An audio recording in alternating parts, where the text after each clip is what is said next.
April 13, UPI. Recent concerts by South Korean pop artists in Pyongyang show Kim Jong Un's appreciation of pop culture and the performing arts, as well as signal a generational shift, analysts told UPI.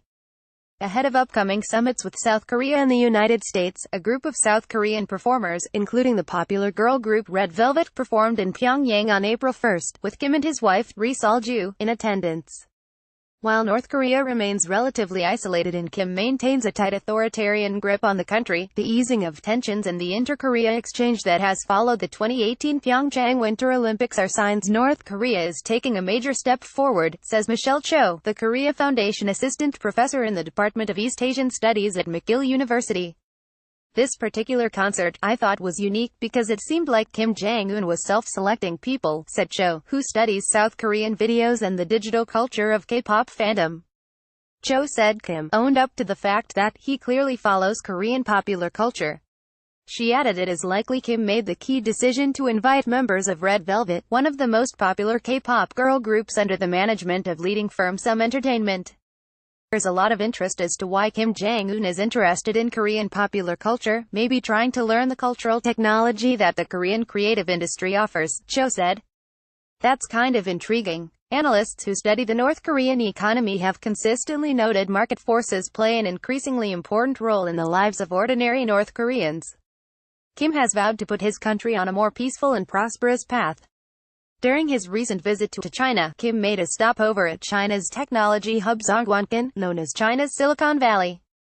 While it is easy to dismiss the South Korean pop performance as a petty distraction from the main challenge of North Korea denuclearization, culture, and the performing arts in particular, are taken seriously by the ruling Kim family, said Kong, an associate professor of digital journalism at Penn State University.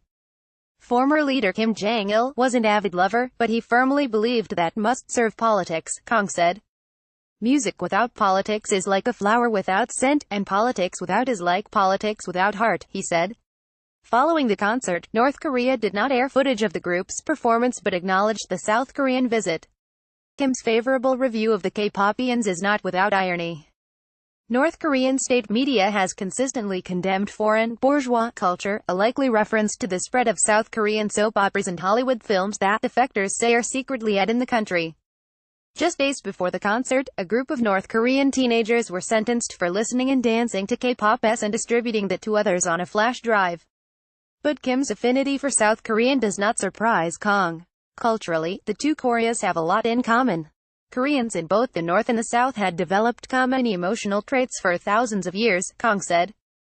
Considering the long history of shared experiences, the division came very recently, and abruptly, in the mid-20th century. It may be too early to tell whether an emerging North Korean endorsement of South Korean contemporary culture will translate into a changing tide in North Korean politics, or the economy. K-pop has been successful in converting listeners into consumers of South Korean products globally, including in the United States, said Sherry Termolin, a faculty member at DePaul University's College of Communication. They also tend to take greater interests in Korean culture, history and society, she said. Kong, who teaches television at Penn State, said consumer exposure to South Korean dramas, for example, was equated to the purchase of South Korean consumer electronics, fashion and lifestyle in China, a major market for the South's multi-billion-dollar entertainment industry. Anything made in Korea, or rather Korea itself, started to connote cool and fashionable, Kong said. Kim might have taken notice. Immediately after the South Korean concert, Kim spoke with Red Velvet band members and said he had adjusted his schedule to meet the group. The North Korean leader is to meet with South Korean President Moon Jae-in on April 27 and plans to meet with U.S. President Donald Trump in May or June.